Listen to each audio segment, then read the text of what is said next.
10th century to 11th century, اس دوران 10ویں سے 11ویں صدی میں یہ صلیبی جنگیں ہوئیں. ٹھیک، چلے میں آپ کو دکھا دیتا ہوں کروسیڈز. آپ ادھر کنفرم کر لیں، یہ دیکھ لیں. سوری، یہ 1095 سے سٹارٹ ہو کر 11ویں صدی کے آخر پر، اور یہ لاسٹ ہوئی تھی 1198. ٹھیک ہو گیا. یہ بیت المقدس وغیرہ کے تمام ایشوز اسی دور میں ہوئے تھے. یعنی کہ 11ویں اور 12ویں صدی کے درمیان میں یہ صلیبی جنگیں. اور جب صلیبی جنگیں ہوئیں تو عیسائیوں کے جو کروسیڈرز تھے، ان کے نائٹس سے بہت بہترین کمانڈرز تھے، وہ ایجوکیٹڈ پرسنز تھے، بہت انٹلیکچوئل پرسن تھے، جو جب وہاں پر وہ گئے یہ جنگیں ہوئیں تو وہ لازم بات ہے ان کے بھی ادھر قیدی ہوئے اور ان کے بھی قیدی ہوئے، آپس میں قیدی وغیرہ بھی ادھر تبادلہ بھی ان کا ہوا. تو کافی دیر آپس میں انہوں نے جب وہاں پر رہے تو کچھ جاسوس بن کر بھی رہے، تو انہوں نے مسلمانوں کا کلچر کو اچھے طریقے سے انڈرسٹینڈ کیا، اور انہوں نے دیکھا کہ بھائی ان کا مسلمانوں کا جو بادشاہ ہے یا ان کا رولر ہے وہ جوڈیشری کے سامنے بالکل جواب دہ ہے. کوئی اس کے اوپر اگر کوئی اس کے خلاف اگر عدالت میں کوئی کیس لے کر جاتا ہے تو عدالت یہ نہیں دیکھتی کہ یہ بادشاہ ہے یا نہیں. تو اس طرح سب سے پہلے 1215، یہ میں آپ کو ساتھ ساتھ ڈیٹیل بتاتا ہوں، میگنا کارٹا. یہ دیکھیں یہ کب ہوئی؟ 1215 میں. آپ اس سے اندازہ لگائیں کہ یورپ میں ریولیوشن کس طرح آیا، کس طرح وہ ان لوگوں نے ترقی کی. ٹھیک ہو گیا. یہ 13ویں صدی کا بالکل سٹارٹ ہے. جب لکھا جائے 1200 یا اس سے اوپر، وہاں سے 13ویں صدی کا آغاز ہوتا ہے، 13th سینچری. ٹھیک ہو. اس طرح 12ویں سینچری سے وہاں پر ان کو شعور آنا شروع ہوگا. انہوں نے اپنے ملک میں جا کر ادھر کافی زیادہ یہ بات آگ طرح پھیل گئی کہ مسلمانوں میں تو یہ بادشاہت والا کنسیپٹ نہیں ہے، ان کا بادشاہ تو عدالت کے سامنے جواب دہ ہوتا ہے، اس پر بھی پابندیاں ہیں، سارا کچھ ہے. مگر یہاں پر تو یورپ میں بہت اسٹرکٹ بادشاہت تھی، بہت سختی کے ساتھ دبایا جاتا تھا کسی بغاوت کو، اور وہاں پر کوئی بھی رائٹس وغیرہ نہیں تھے لوگوں کے اتنے. بادشاہ کا حکم آخری ہوتا تھا، وہ خود ہی وہ لیجسلیشن ہوتا تھا، خود ہی وہ ایگزیکٹو ہوتا تھا، اور خود ہی وہ جوڈیشری سے تینوں ڈپارٹمنٹس کو وہ ہینڈل کرتا تھا. تو اس کے جب ان میں بھی شعور آ گیا تو 1215 میں انہوں نے میگنا کارٹا کا بل پاس کیا. اس میں کیا تھا؟ اس میں بادشاہ کے کچھ حقوق کو سلب کر لیا گیا. ٹھیک ہے، اس کے رائٹس میں ڈیٹیکشن ہو گئی اور کچھ رائٹس عوام میں منتقل ہو گئے. ٹھیک ہو. اس طرح آہستہ آہستہ آج بھی آپ دیکھیں برٹش میں جو مونارکی کا اب بھی مونارکی، مگر وہ ایز اے سیریمونیل ڈپارٹمنٹ ہے، مگر تمام کے تمام پاورز اب سٹیزنز کے پاس آ گئے، ان کی پیپل کے پاس آ گئے. تو بتانا میں یہ چاہتا ہوں، یہ دیکھیں مسلمانوں کے ساتھ جب ان کی آپس میں انٹریکشن ہوئی تو اس طرح یورپین نے بہت کچھ ان سے سیکھا. اور اس کے علاوہ آپ مزے کی بات دیکھیں، یہ 12th سینچری یعنی کہ 1100 کے بعد یہ لیٹن لینگویج میں یورپ میں قرآن پاک کی ٹرانسلیشن ہوئی. ٹھیک ہو گیا. انہوں نے یہ ترجمہ وغیرہ پڑھنا شروع کیا کہ اس کو انڈرسٹینڈ کیا کہ بھائی ان کا اتنا نظام بہترین ہے کہ اس لیے انہوں نے دیکھا کہ اس کا بیسک لا اس کے پیچھے قرآن پاک ہے، تو انہوں نے اس کو ٹرانسلیٹ کیا. اور اس طرح 17th سینچری میں یہ فرینچ لینگویج میں بھی ٹرانسلیٹ. آپ جانتے کہ فرانس کا جو انقلاب ہے یہ اسی چیزوں ان لوگوں نے بادشاہتوں کے یا جس طرح ان کو سپریس کیا جا رہا تھا اس کے خلاف انہوں نے بغاوتیں کی. تو اس کے پیچھے اسلامک سسٹم ہے، باقاعدہ اس مسلمانوں کا ایک سیٹ اپ تھا. یہ جو امریکہ نے 1848 میں وومن کو رائٹس کون سا دیا تھا؟ پراپرٹی کے عورتیں بھی پراپرٹی رکھ سکتے. اس سے پہلے عورتیں پراپرٹی رکھنے کا ان کے پاس رائٹ نہیں تھا، اور نہ ہی ووٹ کا حق تھا. ووٹ کا بھی حق بہت دیر بعد انہیں جو یونیورسل سفراج جسے کہا جاتا ہے وہ بہت دیر بعد ملا ان کو. جبکہ اسلام نے تو اپنے سٹارٹنگ ڈے سے ہی عورتوں کو حقوق دے دیے تھے، جس میں پراپرٹی کا رائٹ بھی ہے، جو کہ آج تک قرآن پاک کی آپ آیتوں میں دیکھتے ہیں کہ وومن کو یہ رائٹ دیا گیا ہے کہ وہ پراپرٹی رکھ سکتی ہیں. سارا یہ تمام یہ جو اس سے پیچھے میں مزید جاؤں، جب مسلمان یہ تہذیب و ثقافت میں بہت ترقی کر چکے تھے، ان میں امام غزالی جیسے انٹلیکچوئل پیدا ہوئے. یہ امام غزالی کو آپ ابھی دیکھ لیں، امام غزالی. سوری یہ تھوڑا لینتھی ہو رہا ہے، مگر جب تک آپ اس کو انڈرسٹینڈ نہیں کریں گے آپ کو کچھ بھی سمجھ. یہ دیکھیں یہ تمام کی چیزیں آپس میں مل رہی ہیں. ان کی ڈیٹ آف ڈیتھ ہے 1111. ٹھیک ہو گیا. تو میں پھر دوبارہ چلوں. انہوں نے ایک کتاب لکھی تھی، اس میں انہوں نے کوئی ایک ٹرم یوز کی تھی، مقاصد شریعہ. مقاصد شریعہ انہوں نے کن چیزوں کو، انہوں نے کہا کہ مقاصد شریعہ یعنی قرآن پاک میں جو ہیومن رائٹس دیے گئے ہیں، ان میں 6 رائٹس انہوں نے 5 کو یہ نوٹ کیا: protection of life, lineage, intellect, religion and intellect. اچھا، لائف کا تو آپ کو پتہ چل گیا کہ زندہ رہنے کا حق. یہ قرآن پاک سے انہوں نے آیتوں سے ریفرنس دیے ہیں، آپ مقاصد شریعہ کو سرچ کر سکتے ہیں. اس کے علاوہ انہوں نے کہا کہ ایک بندہ ایک شادی کے باقاعدہ بندھن بندھنے کے بعد اس کی ولادت ہو تو وہ بھی اس کا حق ہے کہ وہ ایک باقاعدہ ایک ریلیشن کے تھرو اس کی پیدائش ہو. ٹھیک ہے، آپ سمجھ سے رہے ہیں، میں اس کو زیادہ ڈیٹیل میں نہیں جا رہا. انٹلیکٹ یعنی کہ ہر بندہ کو عقل شعور رکھنے کا حق ہے، یعنی اس پر آپ پابندی نہیں لگا سکتے علم سیکھنے کو. اس کے علاوہ ریلیجن، ہر قسم کا ریلیجن جس کا بھی اس کو آزادی دی جائے گی اس کی.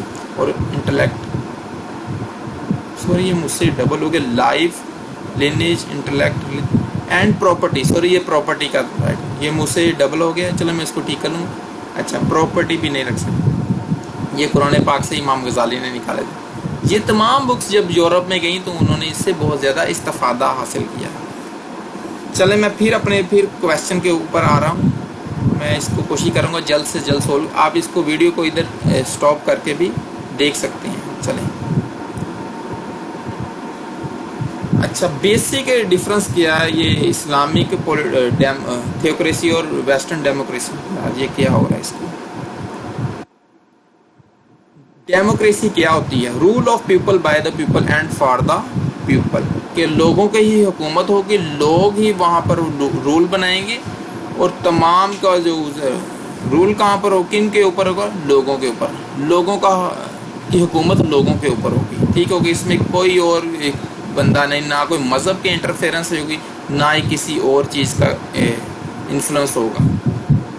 تو وہاں پر آپ جانتے ہیں کہ اگر انہوں نے ہم جنس پرستی کے اوپر ایک رول بنایا، ان کی میجورٹی نے اس کے اوپر ووٹ دیا، ٹھیک ہو، تو وہ ایک لا بن گیا، اور اس طرح وہ ایک ان کا حق بھی بن گیا، اور اس کے خلاف کوئی بات نہیں کر سکتا، نہ کوئی اس کے اگینسٹ کوئی جوڈیشری کچھ کر سکتی، نہ ہی ایگزیکٹو ہومو سیکسولیٹی پر. اس طرح کئی ان کے اس طرح ان کی وہاں جو بھی لا بنتا ہے، لیجسلیشن بنتی ہے، وہ کون لوگ بناتے ہیں؟ وہاں کی عوام میجورٹی کے ساتھ کسی بھی چیز پر وہ یہ نہیں دیکھیں کہ وہ صحیح ہے یا غلط ہے، کہ یا اس سے کسی مائنورٹی کو نقصان ہو رہا ہے یا میجورٹی کا فائدہ ہو رہا ہے، وہ کچھ نہیں ہے. وہ یہ بھی نہیں دیکھیں کہ اس سے کسی کی تہذیب کا میں خرابی ہو سکتی ہے یا کوئی اور. وہ ان کے مطابق صرف اور صرف عوام کی اکثریت کسی کے اوپر رائے دے دے، کسی ان کا انٹرسٹ بن جائے تو وہ لا بن جاتا ہے، وہ ان کا رائٹ بن جاتا ہے.